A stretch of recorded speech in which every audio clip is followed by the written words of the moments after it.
Welp, it's that time of year, I guess, when we're supposed to be doing our final predictions video on the event, and I gotta admit, this one just feels weird. I mean, it's not outside the usual. I mean, Apple always does the Worldwide Developers Conference, but now they've got lawsuits going on with Epic Games and evidence of lying in court under oath and everything, and this ongoing dispute with the European Union talking about monopolistic practices and bailing on the Daring Fireball interview, finding out that they straight up made commercials and advertisements for capabilities they really had no clue how to deliver on. So the running theme I have for my predictions for Dub comes down to one word, and that's distraction. I think that's going to be the primary focus of next week's Apple event. Let's begin.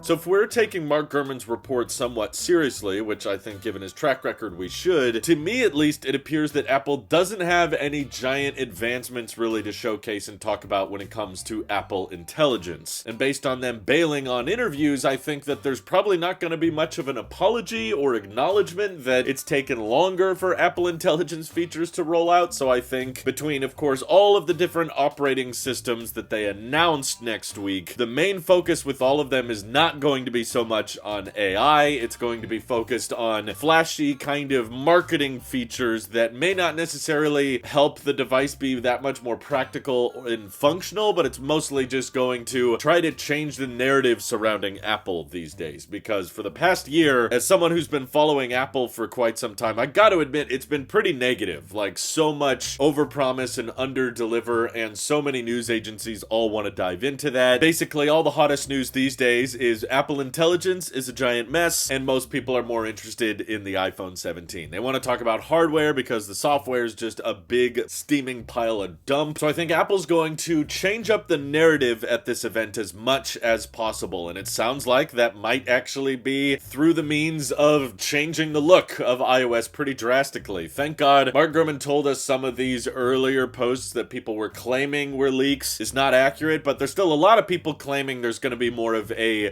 live glass feeling to iOS that kind of borrows a lot of Vision OS design cues, and that would certainly get people's mind off of Apple Intelligence, at least temporarily, right? Like, I could see everybody talking about the new design and them wanting it on their phone, and they want to download the developer beta as quickly as possible so they feel like they have the latest iOS on their device, and if they come up with some flashy, cool customization features that make it instantly noticeable as soon as you turn on your phone that you are now running iOS 26, also that renaming of everything to 26 is a great way to kind of get people's minds off of the letdown that is Apple Intelligence. So maybe that's why they're deciding to switch to the year instead of just the chronological order of operating systems, because that gets people talking. That kind of distracts everybody from thinking about the dumpster fire that is AI right now. And as far as iPadOS is concerned, you know, there actually has been a little bit of talk of more macOS-like features coming to the iPad. I've still pretty much given up on my dream that they're just going to straight up allow macOS on the iPad. However, if they did do that, oh my god, that would definitely steal the show, in my opinion. Definitely get a lot less people worried about Apple Intelligence and a lot more people talking about tablets versus laptops again. I still think it's a good idea, but I accept it's probably not going to happen. A decent compromise, though, is if they started letting more recent generation iPads that had newer silicon start running Mac apps natively, just like you can run iPad apps on your Mac. If they started coming up with an easy emulation technique so you could take Mac applications and just start running them on the iPad, that would certainly give us lots to talk about in a lot of edge cases and reviews, and certainly give us lots of content we can make now with our iPads that we couldn't make before. Yeah, aside from that, there's been very little talk about what to expect with macOS 26. Very little rumors aside from the leaked naming, which is a bit confusing because I thought we were switching to numbers more, but apparently the rumors right now are saying the next macOS is going to be named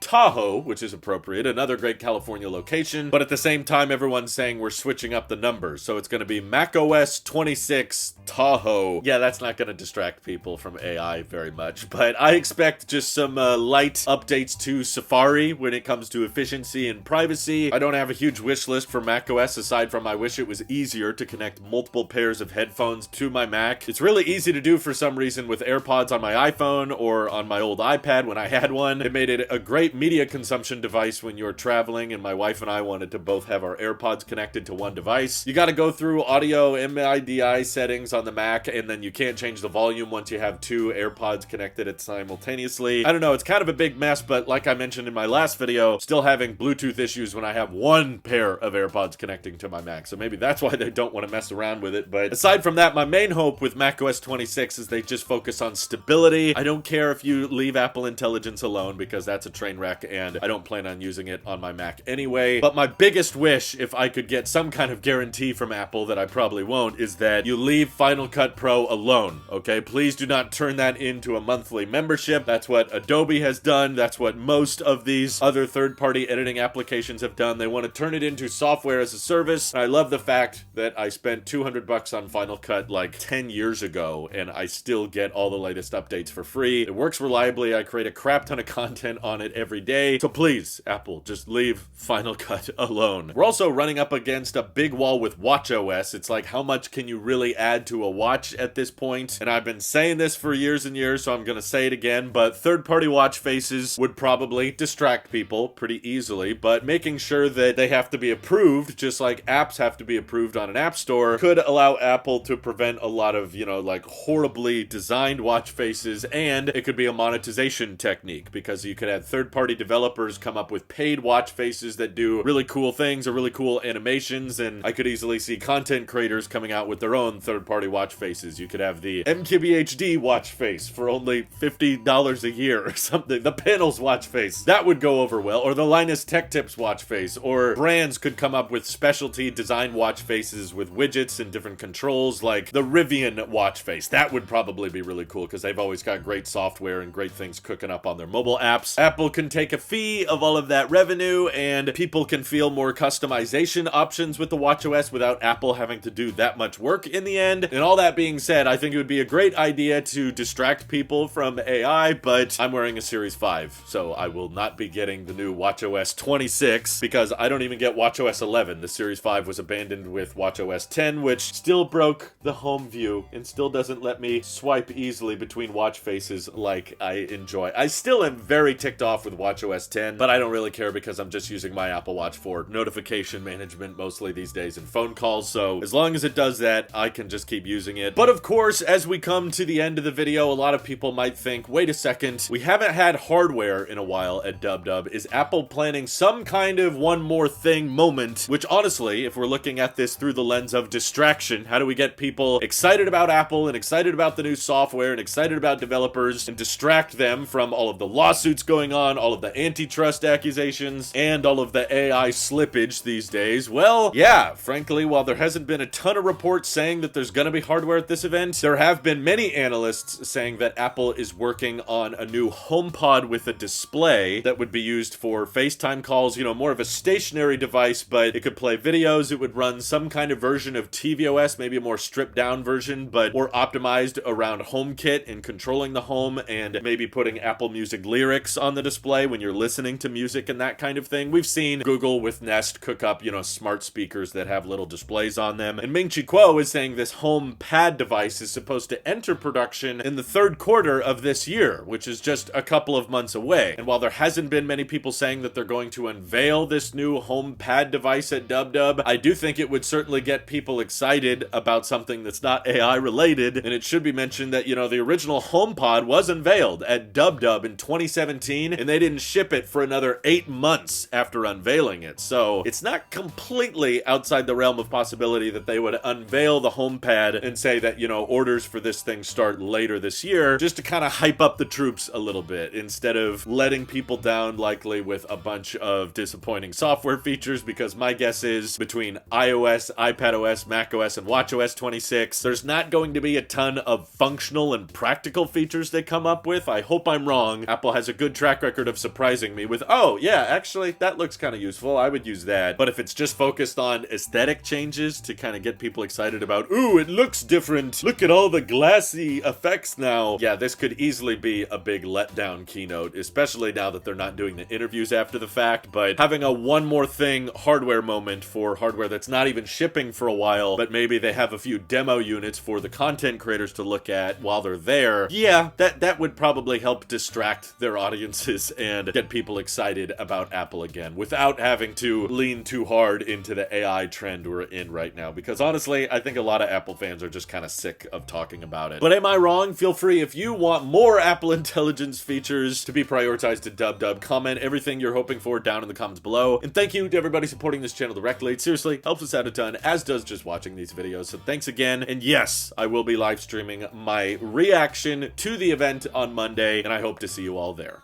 This is your Apple Shape here, and I will see you all in the next one.